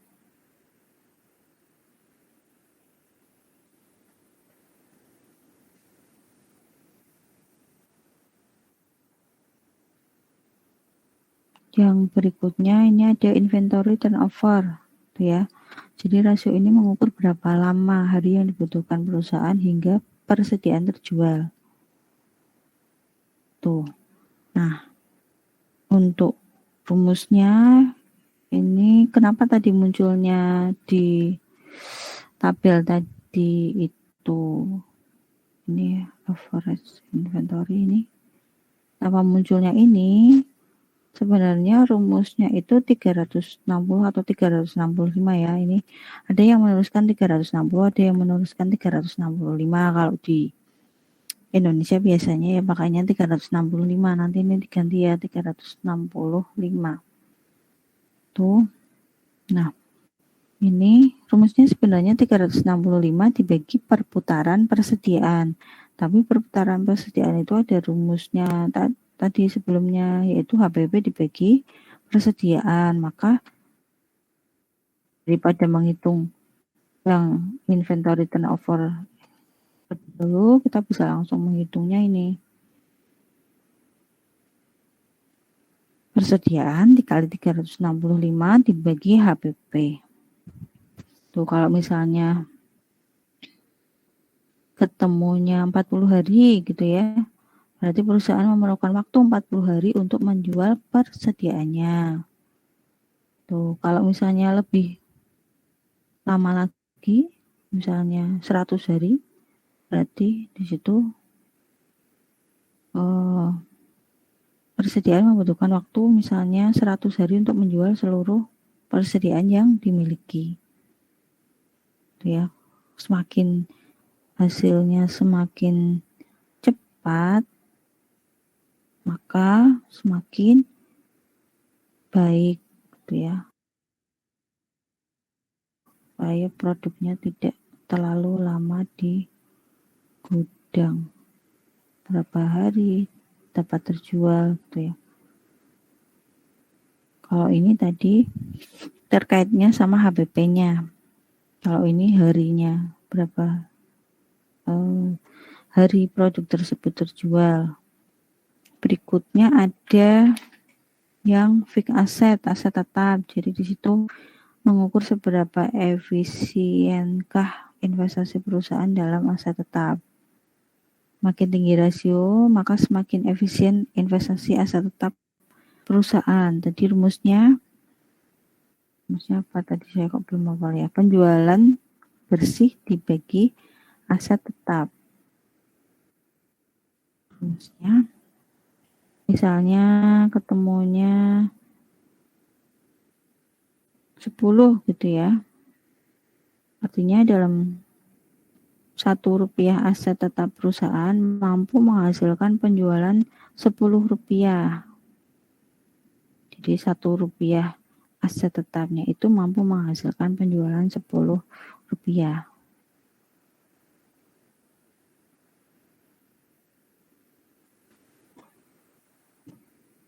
Tuh ya, kemudian nanti dilihat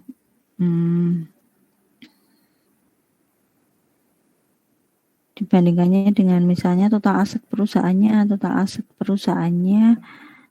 bagaimana gitu ya. Kalau total aset perusahaannya cukup besar, proporsi aset tetapnya cukup besar dalam total asetnya, maka investor sebaiknya memperhatikan nilai dari rasio tersebut gitu ya.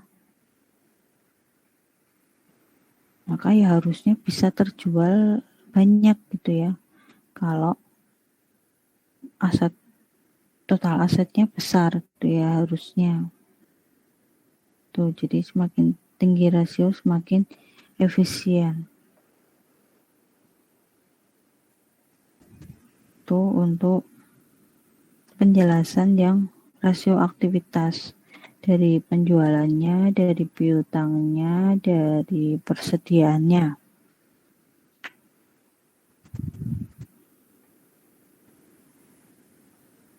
Itu ya, penjualan, piutang, persediaan. Untuk melihat aktivitasnya efektif atau tidak. Terakhir, rasio pasar. Nah, rasio pasar ini merupakan sekumpulan rasio yang menghubungkan, suara saya kok habis ya, yang menghubungkan harga saham dengan laba atau nilai buku per saham dan dividen.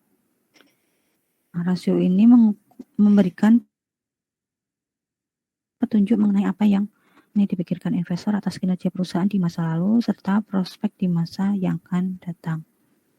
Rasio ini memberikan informasi seberapa besar masyarakat atau investor atau para pemegang saham menghargai perusahaan, sehingga mereka mau membeli saham perusahaan dengan harga yang lebih tinggi dibandingkan dengan nilai bukunya. Jadi rasio pasar ini untuk melihat berapa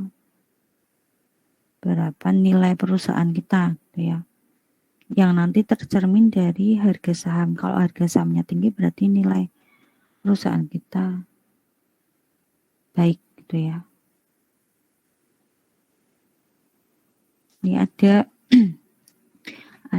beberapa metode yang bisa digunakan untuk mengukur rasio pasar.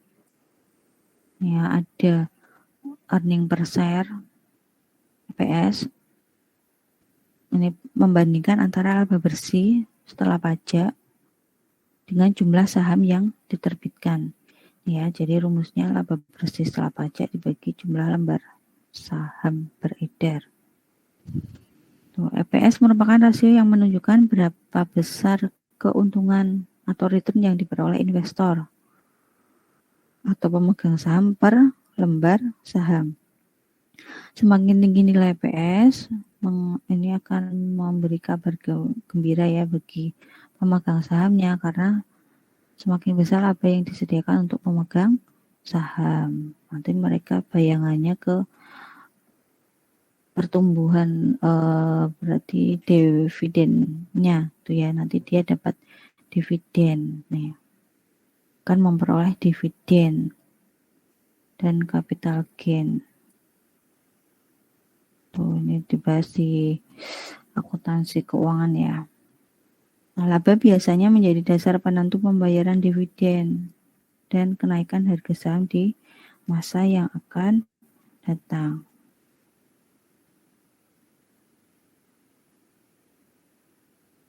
Jadi pemegang sahamnya ini nanti lihatnya EPS. Itu yang pertama, rasio pasar dilihat dari EPS atau PER, Price Earning Ratio. Ini pendekatan PER dalam penentuan nilai suatu saham dilakukan dengan menghitung berapa rupiah uang yang diinvestasikan ke dalam suatu saham untuk memperoleh 1 rupiah pendapatan. Nah, oleh para investor, rasio ini digunakan untuk memprediksi kemampuan perusahaan dalam menghasilkan laba di masa yang akan datang. Jadi ini membandingkan antara harga saham per lembar saham dengan, saya ulangi, di situ membandingkan antara harga pasar dengan earning per share. Nah, earning per share itu tadi rumusnya adalah laba setelah pajak dibagi jumlah lembar saham beredar. Maka ini rumus PER-nya ini seperti ini. Harga pasar per lembar saham dibagi laba per lembar saham.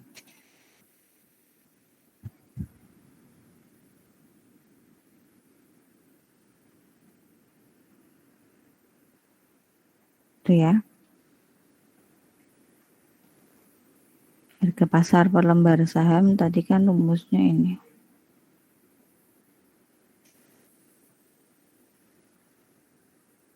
Tuh, makin besar per suatu saham berarti semakin mahal harga saham tersebut. Tetapi ya ini growth-nya, pertumbuhan perusahaannya semakin tinggi. Tuh ya, ini semakin R-nya semakin tinggi semakin baik, menunjukkan kinerjanya baik karena apa? Harga sahamnya mahal. Itu ya, itu yang PER. Kemudian yang berikutnya ini ada alat ukur untuk rasio pasar. Ini ada price to book value. Biasanya kan tadi kan untuk mengukur nilai perusahaan gitu ya, makanya penelitiannya judulnya bukan faktor-faktor yang mempengaruhi rasio pasar gitu ya, tetapi faktor-faktor yang mempengaruhi misalnya harga saham, faktor-faktor yang mempengaruhi nilai perusahaan gitu ya. Nah, kalau harga saham biasanya hanya dikalikan harga sahamnya, tapi kalau yang nilai perusahaan, nah ini bisa menggunakan macam-macam, bisa PBV atau MBV ini, atau harga sahamnya saja gitu ya.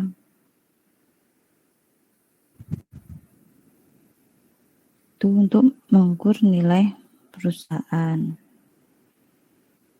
Tuh, kemudian yang PBV, rasio yang melihat perkembangan nilai perusahaan yang dilihat dari pasar atau investor terhadap nilai buku per saham. Ini harga dibagi nilai buku. Nah, semakin tinggi nilai PBV-nya, maka semakin mahal harga per lembar saham. Artinya semakin tinggi penilaian investor terhadap kinerja perusahaannya. Karena kinerja perusahaan baik, maka nilai saham, harga sahamnya semakin tinggi. Nilai perusahaannya baik gitu ya di mata investor. Nah, ada alat ukur yang lebih bagus lagi gitu ya untuk mengukur nilai perusahaan. Ini tidak menggunakan PBV atau MBV tadi ya, tapi menggunakan Tobin Skew. Tuh ya, jadi ini yang terbaru ini kok dinamainya Tobin Skew ini karena yang menemukan atau yang bukan menemukan ya, malah yang membuat yaitu James Tobin gitu ya. Nah, kemudian ditulis di situ rumusnya Tobin Skew. Nah, jadi itu dibuat oleh James Tobin, muncullah rumus Tobin-Skew. Nah, ini perbaikan atas rasio PBV tadi. Kenapa lebih baik? Karena di rasio Tobin-Skew ini mempertimbangkan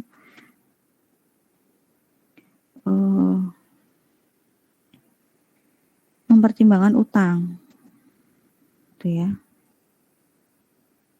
Kalau tadi yang PBV itu tidak mempertimbangkan utang. Tuh.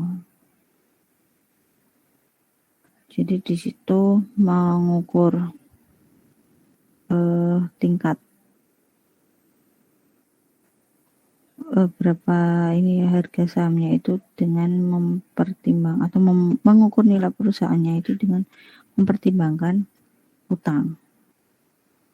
Ya, jadi nilai pasar perusahaan secara total dihitung dengan cara menambah nilai pasar ekuitas dan utang.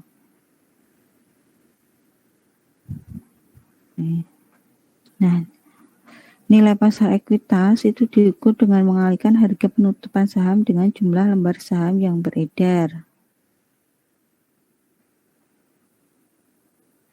Jadi rumusnya itu kalau di buku sih terteranya seperti ini gitu ya. Jadi total nilai pasar gitu ya. Tapi nanti perlu dicari total nilai pasarnya itu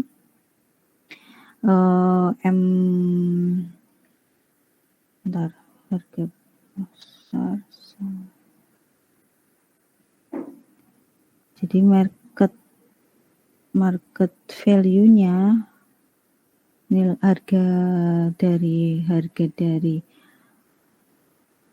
harga saham dikali jumlah sahamnya ditambah utang, gitu ya. Terus di situ untuk yang ini totalnya, saya ulangi, untuk total nilai pasarnya ini yang dimasukkan adalah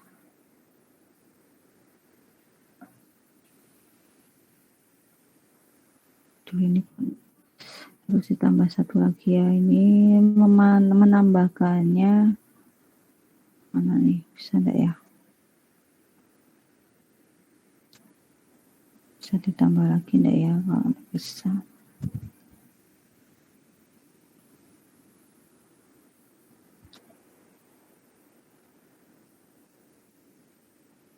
Ini saham pada saat tutup buku ya dikali dengan jumlah saham beredar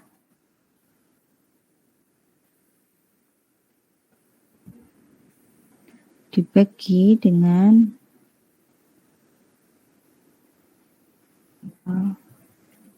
ekuitas tambah total liabilitas. Rumus Tobin-Skew. Jadi total nilai pasar itu cara mencarinya harga saham pada saat tutup buku dikali jumlah saham beredar dibagi total ekuitas plus total liabilitas. Rumus Tobin-Skew. Kalau ini kan harga per lembar saham dibagi nilai buku gitu ya. Nilai buku per lembar saham. Nanti kalian cari nilai buku per lembar saham itu, cara mencarinya bagaimana gitu ya.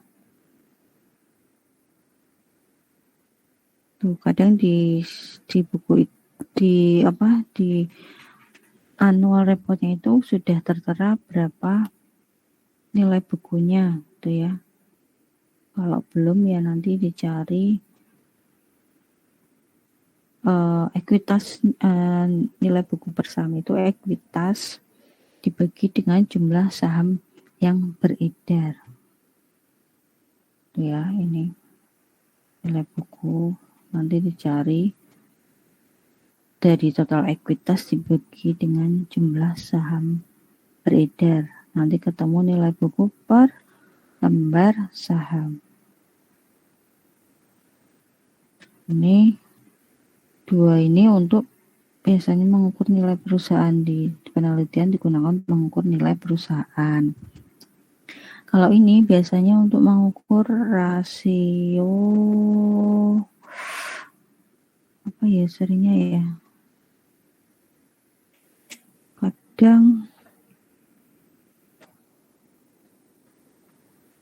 ada yang menuliskannya di situ rasio pasar gitu ya, tetapi tidak mencantumkan rasio pasar, hanya terteranya di penelitian itu hanya EPS atau PER gitu ya. Nah, kadang tidak dijelaskan bahwa itu merupakan bagian dari rasio pasar.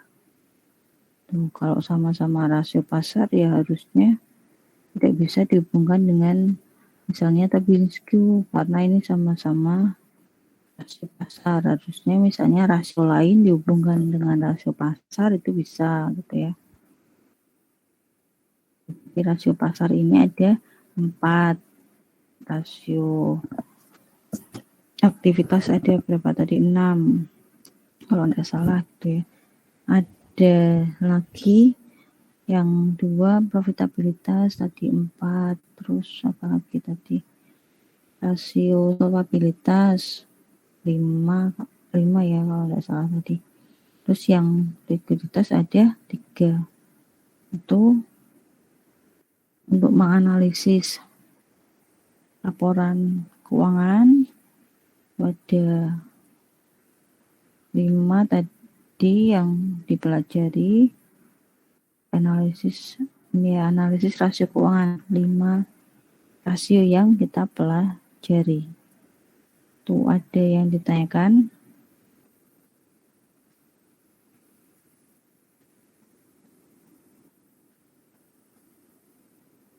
Ya. Ini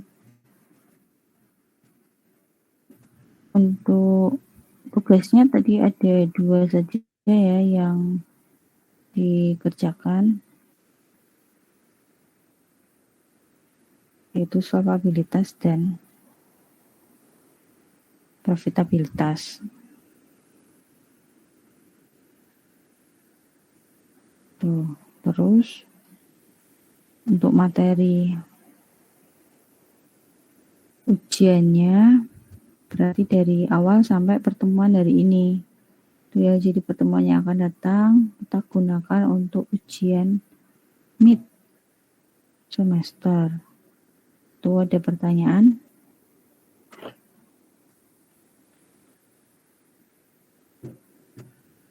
Kalau tadi misalnya terlalu cepat penjelasannya, deskripsinya, misalnya rasionya tinggi atau rasionya rendah, tuh ya, kemudian nanti pengaruhnya bagaimana, baik atau tidak kalau rasio tinggi pada analisisnya dari hasilnya tersebut rasionya tinggi itu artinya apa, itu nanti dicari lagi referensinya di beberapa buku gitu ya, kalau tidak sempat mencatat dari penjelasan itu ya. Jadi nanti hasilnya tidak angka-angka saja tetapi juga ada penjelasannya. Kalau tadi yang saya lihat tugasnya tadi ya,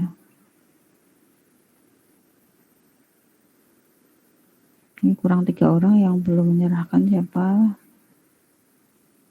Sudah diserahkan. Saya lihat tadi ada beberapa yang selesai, ada yang masih kosong-kosong. Kan kemarin tugasnya hanya 3 ya.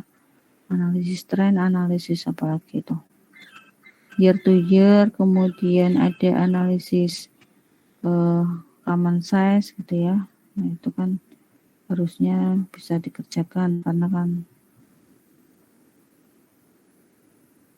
tinggal memindahkan angka gitu ya, terus artinya apa.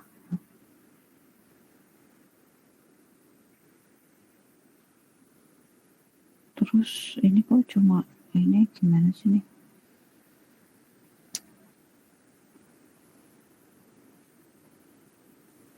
Terus kalau yang belum mengumpulkan analisisnya, segera dikumpulkan analisisnya ya. Jangan hanya PDF-nya. PDF financial statement-nya ini harusnya yang dikumpulkan berapa? Harusnya yang dikumpulkan itu paling tidak 2 file, 2 lampiran. Kalau hanya 1 lampiran, tolong dilengkapi satunya lagi. Kalau yang belum dikumpulkan kalau yang belum dikumpulkan financial statement-nya, diupload financial statement-nya. Itu ya. Kalau yang belum diupload analisisnya, nah diuploadlah analisisnya. Ini yang parah. Yang parah itu tidak diupload analisisnya gitu ya.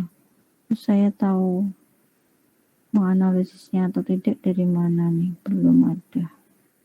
Beberapa hanya ada financial statement, tolong dilengkapi tugasnya untuk menyerahkan 2 file, 1 file financial statement, yang satunya lagi adalah hasil analisisnya. Itu ya. Sudah jelas ya untuk tugasnya ya. Yang belum lengkap harap dilengkapi. Ini tidak mengcopy paste pekerjaan temannya kan ya. Ini kebanyakan nih kelas Reg 2 kok copy paste seringnya.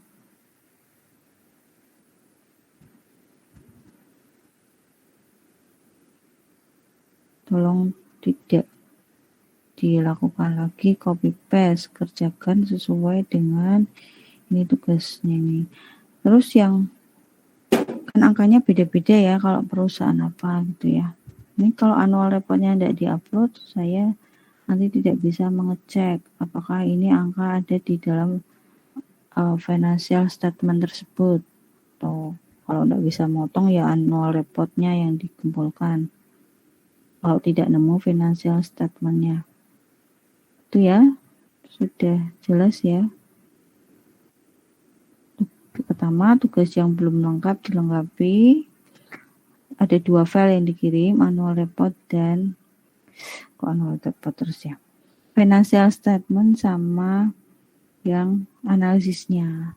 Terus yang tugas hari ini ditulis tangan, tidak diketik.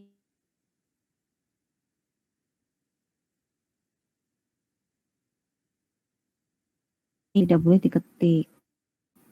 Itu ya. Tadi hanya beberapa saja untuk tugas analisis rasio keuangan. Itu ada pertanyaan?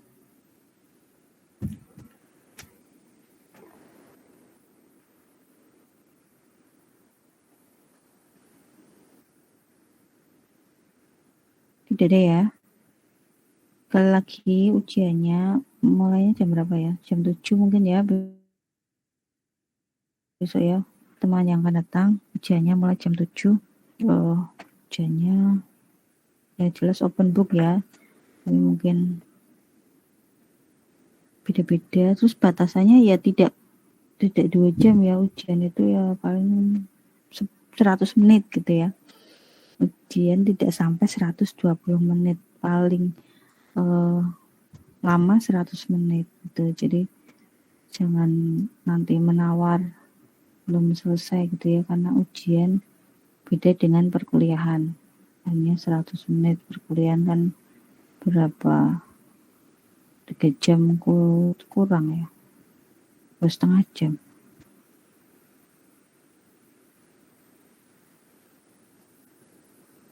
Jam tengah 8, setengah 9 aja 2,5 jam ya. Kok sama seperti kelas pagi ya. Oke gitu untuk materinya hari ini. Kalau tidak ada pertanyaan, sudah mengisi presensi semuanya ya. Nanti kalau terlambat saya tidak menerima lagi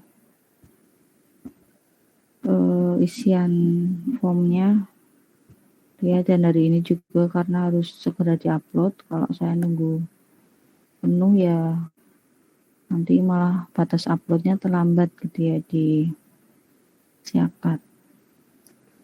Silakan bisa mengaktifkan kameranya supaya saya bisa mengambil gambar pertemuan hari ini.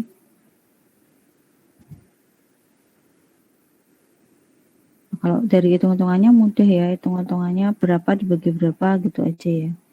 Tapi yang sulit mendeskripsikannya gitu ya.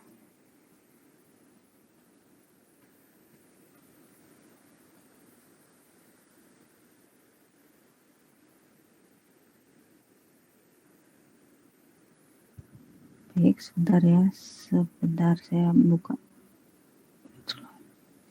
Oke, 1, 2, 3.